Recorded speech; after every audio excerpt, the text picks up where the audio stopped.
Hi everyone. In this video, I'm going to show you how to go about making your 3D model for assessment task 2 for design methodology. What I have here to begin with is the printed off plan of the space, the floor plan. And I've mounted it onto a piece of foam core. So that is that card that we looked at earlier a few weeks ago. In an ideal world, I would have liked to have used some spray adhesive to spray the back of the foam core and then just lay the plan onto that to get a nice smooth finish. I didn't have any spray adhesive here with me today, so I've just used the good old glue stick. So used it quite liberally to get a professional finish as I possibly can with the base there. So we're literally going to build our model from the ground up, from the floor plan up. So once you have that down, what you will need to do is cut yourself some walls. And I'll demonstrate how to do this in a minute. But what's important is that you've done them to scale. So if we look, this wall's 2400 long. So using scale 1 to 100 on your ruler, you would literally be measuring 2400 along and cutting that. If I look at the original plan that we gave you of the gallery, I can see my ceiling height here is 4500. So I've measured 4500, which is 4.5 meters up there, and cut my wall at that height. So I've done that for all of the walls, all the way around my space, including the little doorways that are happening. Which way does that one go? That way, I think. So then I can begin to build those up. So you could use craft glue, that PVA, white PVA glue for this. I don't have any in my house again, but what I do have is some blue tack. So I'm taking little bits of blue tack and just popping it on the bottom here to help secure my my wall, sorry. So just push that blue tack out of the way there, so I can build that up all the way around till I get my space looking like a real room. So you've had a little go at this, doing some experimentation with shoe boxes, but what's important with this one is it's to scale. So all those walls are exactly measured. We're not just a shoe box, but an actual room. So because these walls are white already, I could do some exploration with white walls, but would be good to also do some experimentation with color. And I have to go onto the Dulux website and printed off some different colors. So if you don't have a printer at home, or you can't do that for some reason, that's okay. Just use some colored paper. You could cut from magazines. You could cut textures from magazines as well. If I look here, I could use perhaps this stone texture there. Or maybe even this sort of black timber. Maybe I could use that.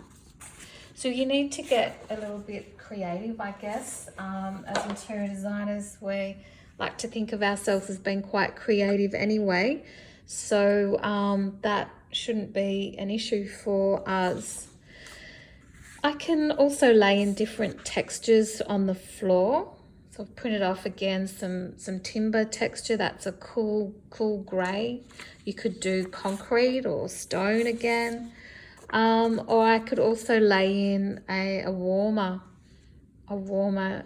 timber colour and experiment with that.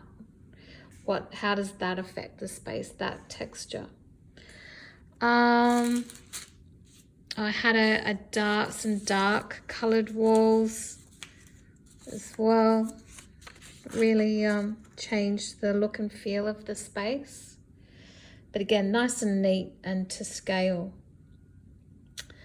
What else do I need to show you? What I did do was print off some little pieces of art.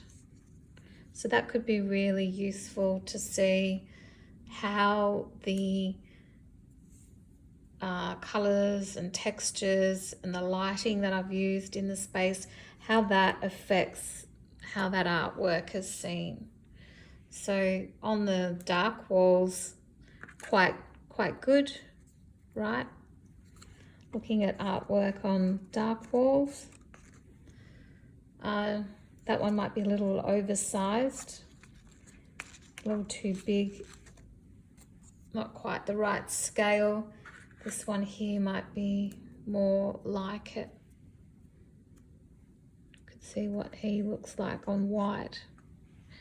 Of course, white being the traditional, or not the traditional, but a very common colour in art galleries, right? When it comes to showing artwork. So I can really have a good experimentation with lots of colours and textures and lighting in there. Now you have to, into this space, remember you need to create a few different spaces. You need an entrance foyer. So this is the main door here. So somewhere in here you'll need an entrance foyer.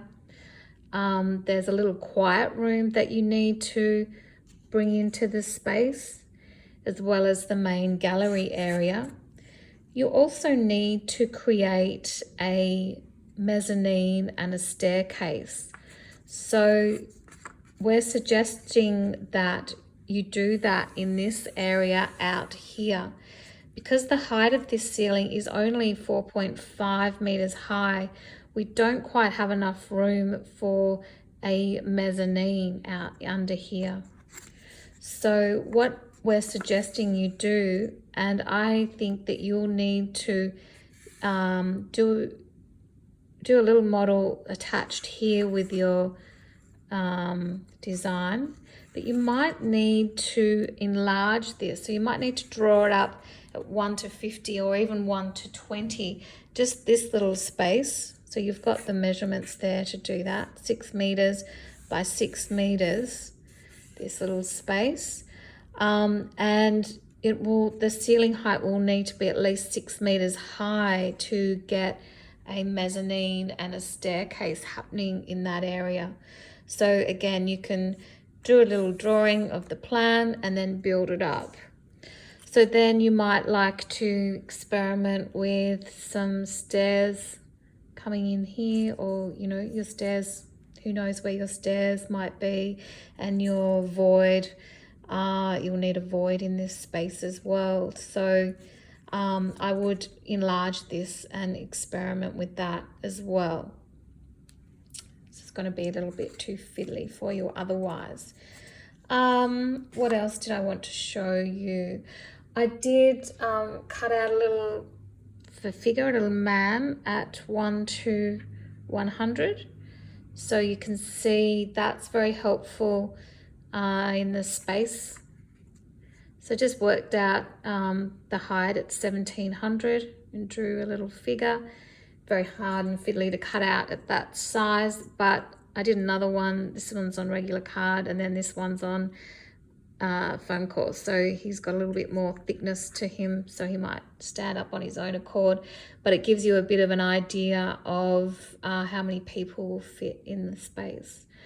So there's a few ideas to hopefully get you started with this project.